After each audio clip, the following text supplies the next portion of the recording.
সূরা ফাতিহা পড়ে আউযু বিল্লাহি মিনাশ শাইতানির রাজিম বিসমিল্লাহির রহমানির রহিম বলে সূরা ফাতিহা পড়ে। সূরা ফাতিহা প্রত্যেককে পড়তে হবে, এটি হচ্ছে নামাজের সহি তরিকা। নবী করিম সাল্লাল্লাহু আলাইহি ওয়াসাল্লাম বলেছেন লা সালাতা লিমান লাম ইয়াকরা বিফাতিহাতিল কিতাব, সূরা ফাতিহা ছাড়া নামাজ হয় না। যেই ব্যক্তি সূরা ফাতিহা পড়ল না তার নামাজ হয় না। একবার এক তাবেঈ জিজ্ঞেস করছেন আবু হুরায়রা রাদিয়াল্লাহু তাআলা আনহুকে, ইন্না নাকুনু আহইয়ানান ওয়ারা আল ইমাম, আমরা কখনো কখনো ইমামের পিছনে যে থাকি, মুক্তাদি থাকি, সবসময় তো আর ইমাম হয় না, সবসময় তো একা নামাজ পড়ি না। তাহলে নামাজি তিন ভাগে বিভক্ত, নামাজি তিন ভাগে বিভক্ত, ইমাম, ইমাম মুনফারিদ মানে একাকী নামাজি, আর মুক্তাদি মানে ইমামের ইক্তেদা করে অনুসরণ করে পেছনে যারা নামাজ পড়েছে। তিন শ্রেণীর মানুষ।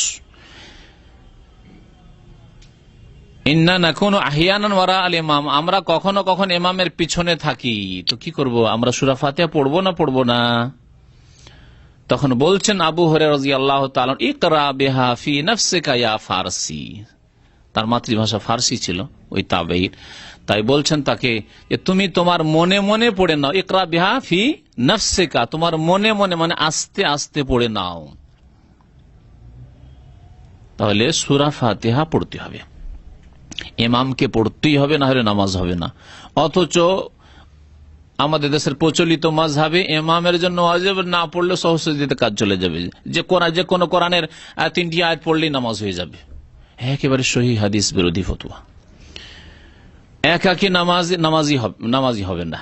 মুক্তাদির ক্ষেত্রে যদিও ইখতিলাফ উলামায়ে কেরামদের রয়েছে, কিন্তু বিশেষ করে যখন সিররি গোপনীয় কিরাতের নামাজ, অর্থাৎ ইমাম মনে মনে পড়ছে, অথবা ইমাম জোরে পড়লে ইমামের আওয়াজ পৌঁছে না।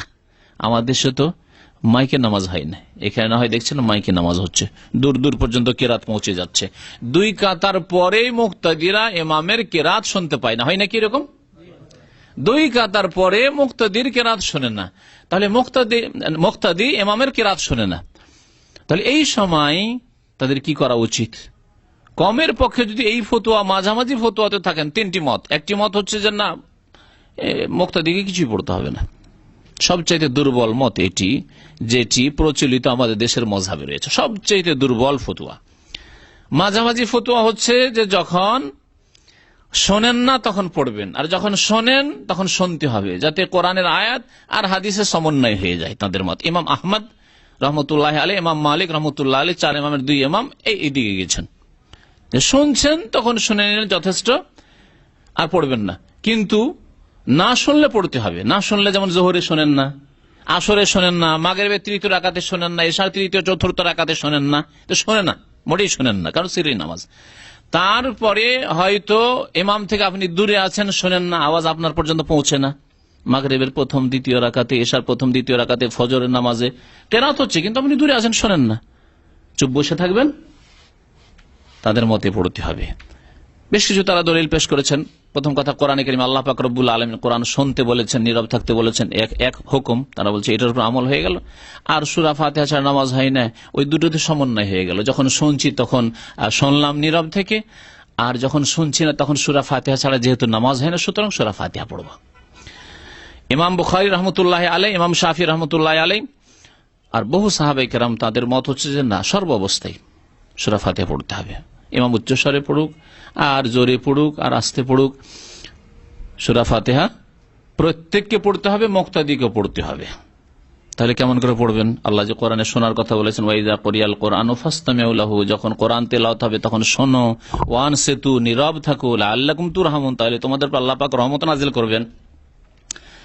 ইমাম বুখারী রহমতুল্লাহ আলাইহি এর উপর একটি কিতাব লিখেছেন, তার প্রসিদ্ধ কিতাবের নাম হচ্ছে জুজুল কিরাত খালফাল ইমাম। ইমামের পিছনে কিরাতের বিশেষ কিতাব তিনি লিখেছেন একটি।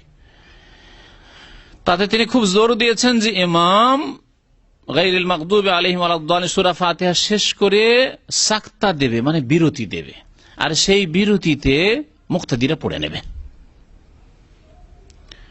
সতর্কতা হচ্ছে আপনি যে কোনো নামাজে সূরা ফাতিহা অবশ্যই পড়ুন, আর বিশেষ করে মাঝামাঝিও যদি থাকেন, যারা মাঝামাঝি রয়েছে ইমাম আহমদ এবং ইমাম মালিক রহমতুল্লাহ আলাইহি আর তার সাথে ইমাম ইবনে তাইমিয়া রহমতুল্লাহ আলী, আল্লামা নাসিরুদ্দিন আলবানী রহমতুল্লাহ আলী, তাদের মত হচ্ছে যে যখন শুনছেন না তখন অবশ্যই পড়তে হবে, যাতে আয়াত আর হাদিসে সমন্বয় হয়ে যায়।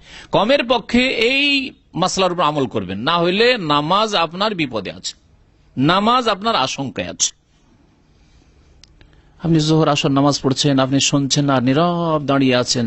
লা সালাতা লিমান লাম ইয়াকরা বিফাতিহাতিল কিতাব, যে ব্যক্তি সূরা ফাতিহা পড়ে, যেই ব্যক্তি ইমাম হোক, মুক্তাদি হোক আর একাকী নামাজি হোক, তার নামাজ হয় না।